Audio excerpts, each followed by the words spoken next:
ગામના સૌ વડીલો, માતાઓ, બહેનો, યુવાન મિત્રો, આપ જય ભવાની, જય માતાજી. સાંપ્રત પરિસ્થિતિ આપ સૌ જાણો જ છો. એ 1974માં ગુજરાતમાં નવનિર્માણ આંદોલન થયું હતું, જે સ્વયંભૂ આંદોલન હતું. અને ત્યાર પછીનું ભારત આ એવું પહેલું આંદોલન છે જે ટોટલી સ્વયંભૂ છે. નવનિર્માણમાં ક્ષત્રિય આંદોલનમાં એટલો ફરક છે. નવનિર્માણ હિંસા થઈ હતી, આમાં એક પણ હિંસા આજ સુધીમાં થઈ નથી. અને આપણી સૌની પરીક્ષા છે કે એબ્સોલ્યુટ પીસ રહીએ, કોઈ પણ હિંસા ન થાય.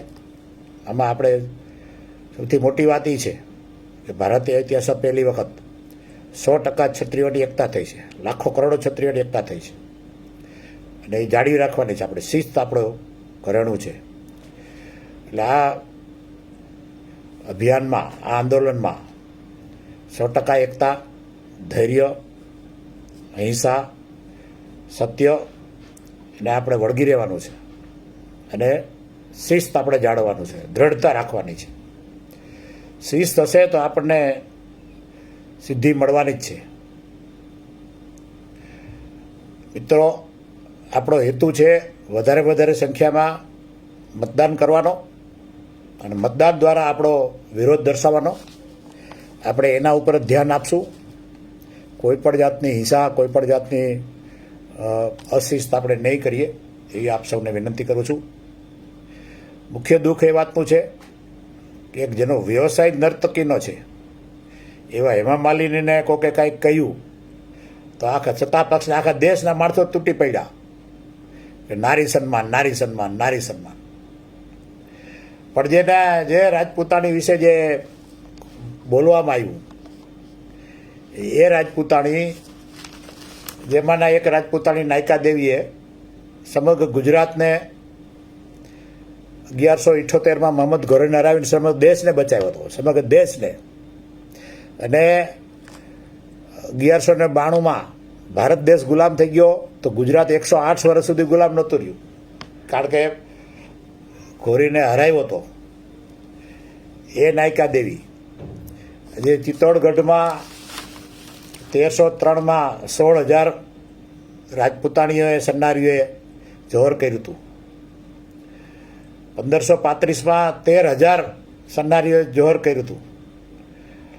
1568માં 7,000 સન્નારીઓએ જોહર કર્યું હતું. જેસલમેરમાં હજારો સન્નારીઓએ જોહર કર્યું હતું. ભુચરવોરીમાં સેંકડો સન્નારીઓએ જોહર કર્યું હતું.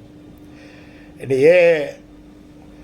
એના વિશે જ્યારે બોલાય કે જે રાજપૂતાણી અને જેને લાખો કરોડો શિર કટાવ્યા છે, જે રાજપૂતોએ દેશ માટે, ધર્મ માટે, પ્રજાની જાનમાલ માટે, કોઈ ગામ એવું નથી જે ગાયોની રક્ષા માટે અને પ્રજાની રક્ષા માટે પાળીઓ ન થયા ક્ષત્રિયો, એના વિશે બોલ્યું ત્યારે એક પણ વ્યક્તિ, સત્તા પક્ષનો એક પણ વ્યક્તિ સારા ભારતમાંથી એમને સારી નારી સન્માન યાદ ન આવ્યું.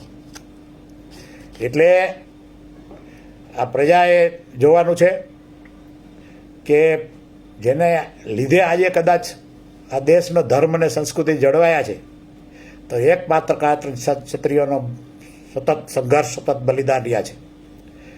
એટલે લોકોને પણ આપણે ટેકો મળશે. પણ આપણે હજી પણ આપણી પરીક્ષા છે. આપણે સ્વયં શિસ્તમાં રહેવાનું છે. આપણે કોઈ પણ હિંસા કરવાની નથી, કોઈ ઉગ્ર કાર્યક્રમ આપણે આપવાનો નથી.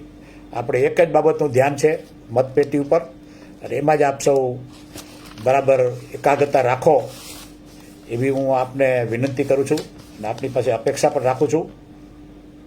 કારણ કે આ જાતના આધુનિક આંદોલનોને સફળતા કરવા માટે મોસ્ટ ઇમ્પોર્ટન્ટ આધુનિક યુગનું સૌથી સુદર્શન ચક્ર જો હોય આધુનિક યુગનું, તો સંગઠન છે, શિસ્ત છે, અને અહિંસા છે, સત્ય છે, ધૈર્ય છે, દ્રઢતા છે. એ બધા હથિયારોને અજમાવીને આપણે આધુનિક યુદ્ધ આ જીતવાના છીએ. અને એ માટે આપને સૌ વિનંતી કરું છું કે આપ બીજાનો પણ સહયોગ લેજો. જેના માટે આપણે બલિદાન આપ્યા છે, એ તો પ્રજા માટે બલિદાન આપ્યા છે. ક્ષત્રિય માટે કોઈ દિવસ લડ્યો જ નથી. તો એ લોકોનો પણ આપને સહયોગ મળશે કે ક્ષત્રિય જેવો છે કે તમામ 18 વર્ણને સાથે રાખે છે, પોતાનો સ્વાર્થ ક્યારે જોયો નથી. એ જન્મે ત્યારથી એના પરોપકાર છે. એટલે એ બધી આપણી જે ગુણો છે, આપણી જે શિષ્ટ ભાષા છે, આપણી જે મેનર્સ છે, આપણે જે સંસ્કાર છે, આપણી ખાનદાની છે, એને અનુરૂપ આપણે આ આંદોલન કરવાનું છે અને આપણે મતદાનમાં ધ્યાન દેવાનું છે. બીજા અહીંયા આપણે હોવા કરવા જવાની જરૂર નથી, બીજાની સભાઓ એમાં આપણે જવાની જરૂર નથી, એવું મારું અંગત મંતવ્ય છે.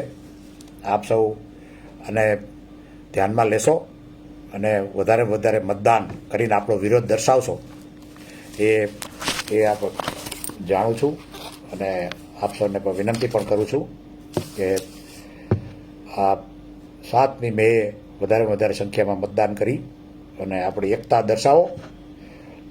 આપણો એકતા મતપેટી સુધી પહોંચવી જોઈએ, તો જ એની નોંધ લેવાય છે લોકશાહીમાં. ખૂબ ખૂબ ધન્યવાદ. જય માતાજી, જય ભારત વર્ષ, જય ભવાની.